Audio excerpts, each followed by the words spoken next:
Hey there, Dr. A here with another video for the Learning Liaisons, and you are in for a treat. In this video, you're going to get a piece of the action from our Praxis Core Writing Bootcamp with our ELA Specialist and Teacher of the Year, Joe Malfara, where he's going to go through the text production, writing arguments section of the Praxis Core Writing. So if you didn't know, now you know. ETS separates this core exam into 5 areas, and this is the first one. So sit back, relax, grab your popcorn, and stay tuned after the video for more information on how you can nail your Praxis Core writing on the first attempt and be done with the help of Joe Malfara. Let's check out Joe.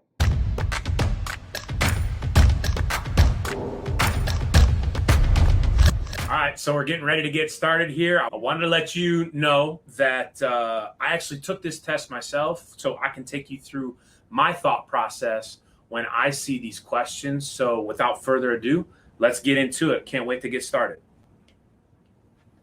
So the question asks us to select the option below that most accurately completes the statement about the purpose of using outlines in writing and research. So right away, I'm going to be looking at this word right here, outlines, and then what it's going to be for writing and research as well.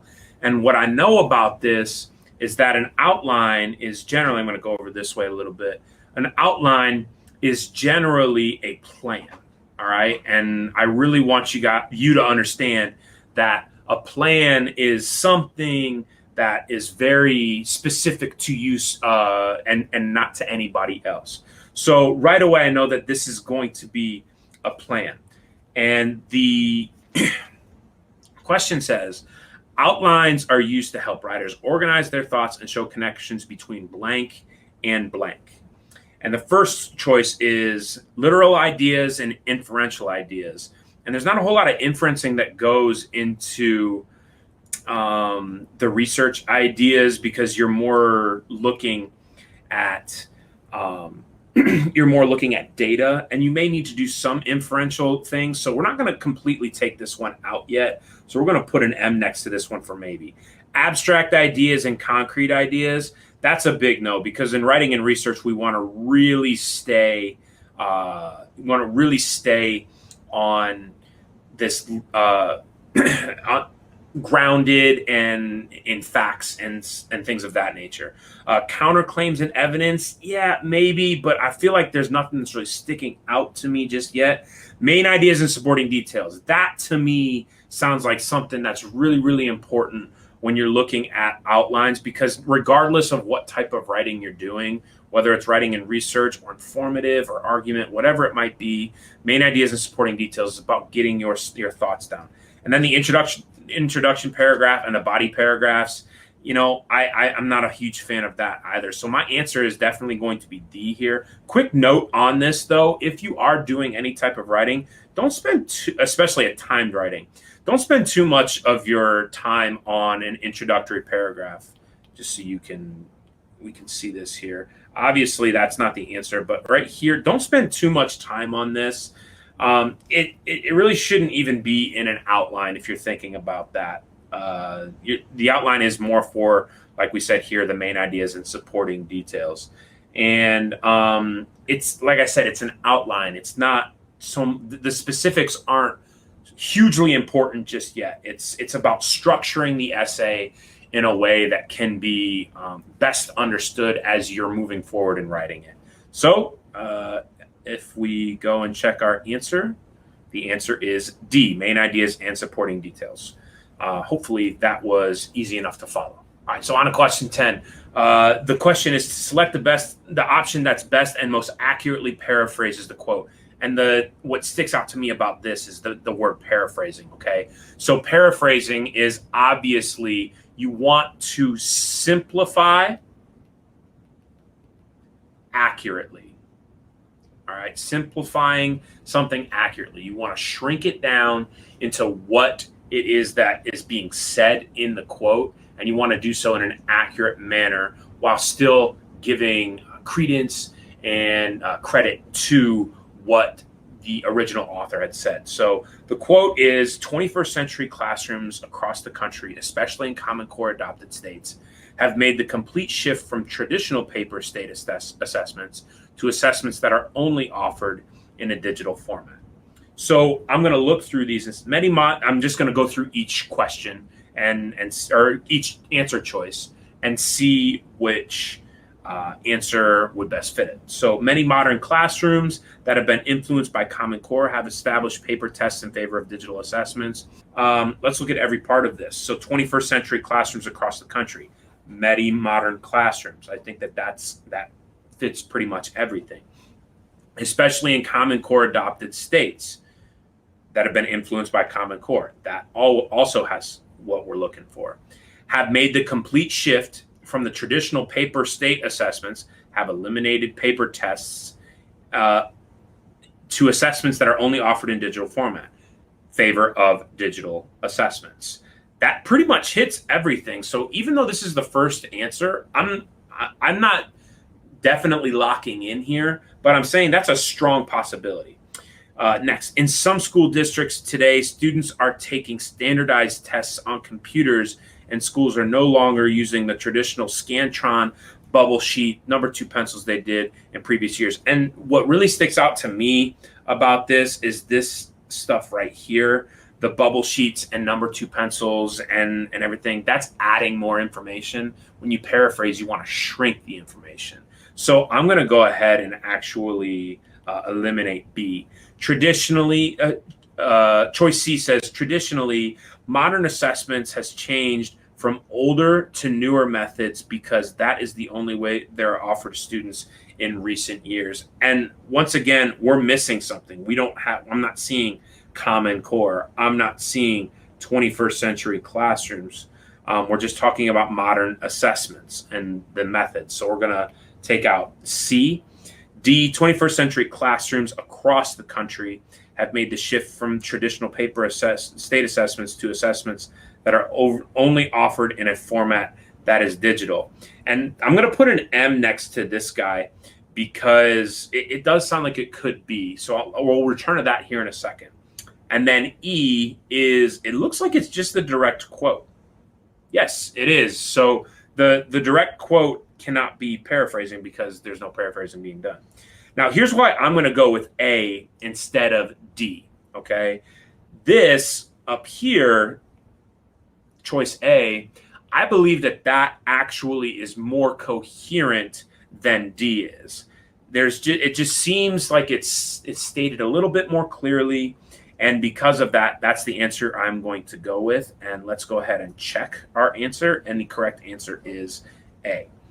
And hopefully you guys are able to follow that one. So let's move on to the next question. So question number 53, which of the following research strategies would help students best organize ideas for content for their upcoming research project? Okay, these questions can be difficult sometimes because of the one word here, the word best. And that means that there's probably going to be more than one good answer. Excuse my doctor's handwriting there. It's not the best. But what you need to look for is the best answer. And these aren't always the easiest to find. So let's just go through these and see which we would think, what you and I could think of as the best answer that could fit this question. So A would be performing a search using an academic database. And that is a great thought. So we're going to put an M here. B would be interviewing primary sources. Absolutely a great idea there as well. C, a debate between classmates. Probably not, because the classmates are not, they are not experts on what they would be researching. So I'm going to go ahead and eliminate that. Keeping an action research journal, also not a terrible idea. And E, using an outline to map out their ideas in order. And here's what's really important about this, okay? We talked about best being a word that's operative here. We also got to look at the word organize. And the word organize, we're talking about organizing our ideas and content. And as we talked about previously, we were going over question 10. Those are about creating outlines and organizing your thoughts. So I'm going to select E as my answer, using an outline to map out their ideas in order, which is a great idea to do. As you go through your educational journey, you're going to hear students say they don't have time to plan, and that's simply not true.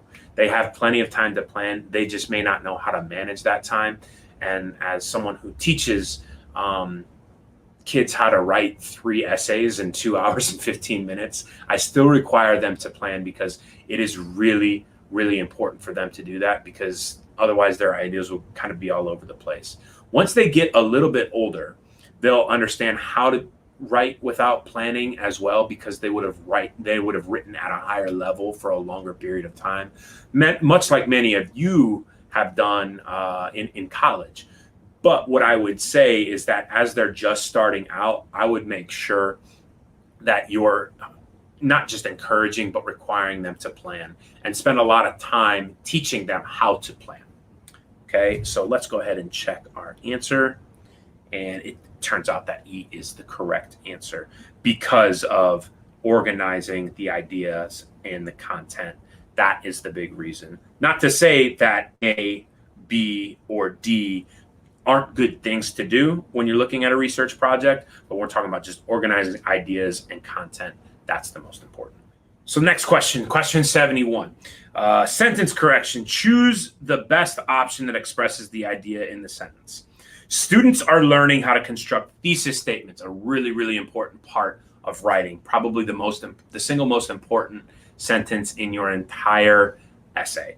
So students are learning how to construct thesis statements in their English language arts class through a variety of activities within a unit. Which option below best describes the focus of this activity?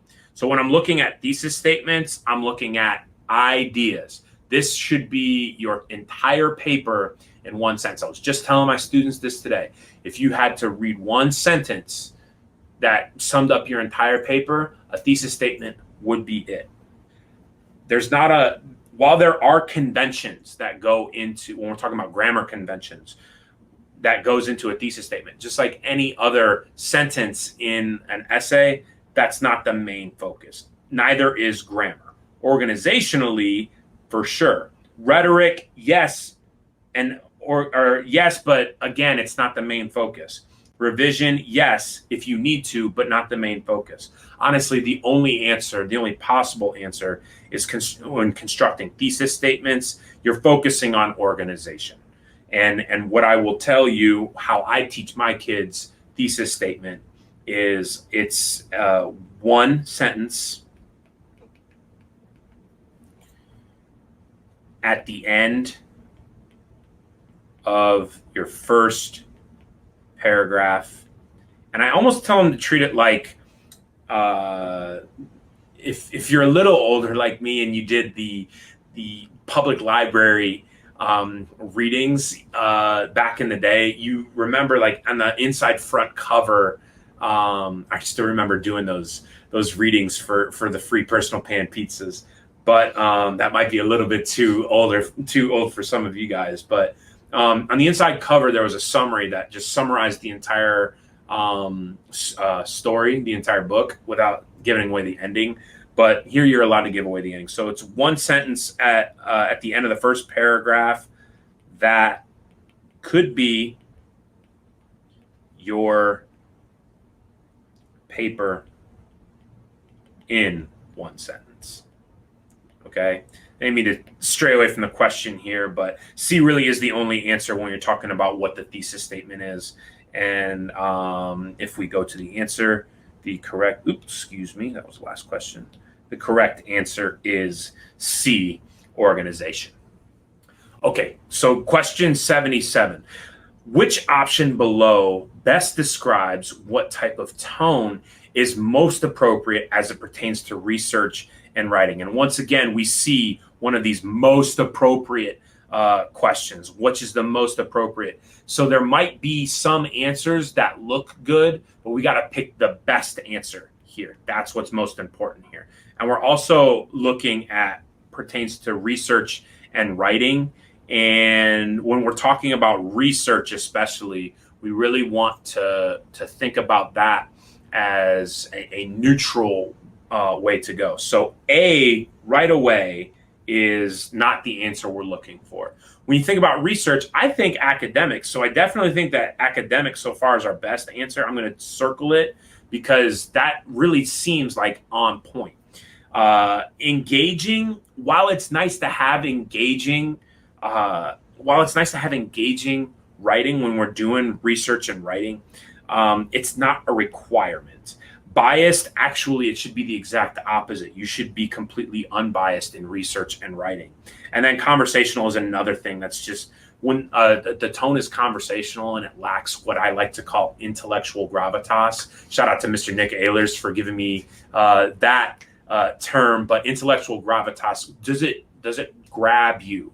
And a conversational tone does not have that. It has more of a journal entry type thing. So academic is definitely, I believe, our best answer. And just as I'm talking about the most appropriate, as we're talking about the most appropriate types of questions, when I teach my kids, when we're going over stuff for the SAT, that when you get one of these types of questions, it's a lot like a target where you'll have a couple answers here, and then maybe one right on the fringe, and then maybe one on the fringe here, and then they got the one like right in the middle. And the key to it is going to be to try to eliminate, obviously, these, but try to determine which one of these. Is it this one or this one? And you want to try your best to see the one that's kind of toward the middle. So if we go and take a look at our answer.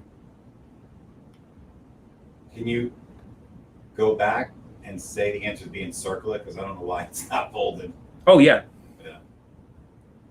Just start over. You want me to just... Yeah, back up and then start over and just say, and the answer is, okay, and circle it. And if we look at this, the answer is B, academic. So hopefully that one was easy, and hopefully you're learning a couple of other things about academic or research and writing as well. Okay, so question 80.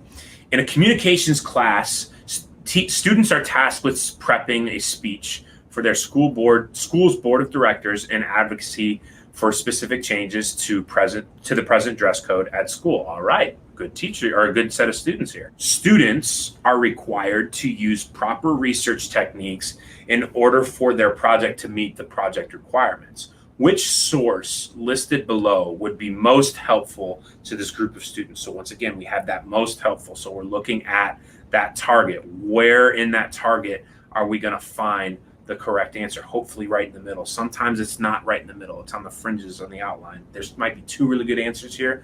Let's take a look. So which would be most helpful for this group of students when they're meeting those project requirements? Number one, a book outlining the history of uniforms in schools. Yeah, not a bad answer for sure. Next would be a transcription of an online discussion about potential new uniform styles. I'm not so sure if we're talking about new uniform styles that's the best thing, because I think they're talking about whether or not they want a dress code or not. So I'm going to go ahead and X that one out. An article from a scholarly journal, including statistics stating ways student uniforms can hinder social and emotional development. That sounds like it checks all the boxes for what they're trying to do here. It's an article from a scholarly journal, so you know it's coming from a good place. It's unbiased. It's research driven. It's not based off of any type of bias from any type of person. And it includes statistics, which appeal to logos. We talk about that rhetorical triangle. If I could just do this real quick. This is what we talked about here. We got logos, we got pathos, and we have ethos. The most effective generally is pathos when you get tied to emotion, but what you cannot argue with is logos, the facts. And you build your ethos, which is your credibility, through developing logos, not through developing pathos. So I like that there's statistics in this, and it also fits with what they're trying to argue. So D, a documentary on Netflix about the connection between clothes and gang violences in schools. I don't know if that's really helping their cause. And then a newspaper article outlining the school budget for athletic uniforms. Athletic is a very small part of a student body, so I'm going to X that one out. And I'm going to say that the answer is C, and that is going to be the correct answer for this one. Okay, so question 98. Which option below best defines the following statement? Number 21 is the best player on this football team, hands down. He's also my favorite nephew. And oh my goodness, wouldn't you know how often I hear this, put 21 in the game and everything else like that. Hopefully you guys will go out and check out some of your students when they have things to do outside of school, because that can help develop a relationship with those students and go to those games. But parents can sometimes be a little biased. So, and that might be a little bit of looking at the answer choices, that might be a little bit of a dead giveaway of where I'm going. So logos, like we talked about in the last question, is logic based, and there's nothing logical about using the word favorite and talking about best player. I mean, there's obviously some bias going on, and that's what choice B is. And I'm almost positive that this is the correct answer. You can't really be objective if you are related to your favorite football player on the team. So I'm going to X that out. Bipartisan, definitely not. This has nothing to do with politics. And then factual. I mean, everybody knows that number 22 is better than 21. No, I'm just playing. So I think that when you look at best player, it's always something that you look at that depends on the person who's doing it. So we're going to go with B, biased, as our correct answer, and that is the correct answer. So we're at the end of this. Great job moving forward. Hopefully you did well on this. And if you had any issues with some questions, hopefully we were able to address some of those concerns. And I know that now, after watching this and taking the test, you've got to be feeling a lot better. And as always, it's not if you pass, it's when you pass. So what'd you think of Joe?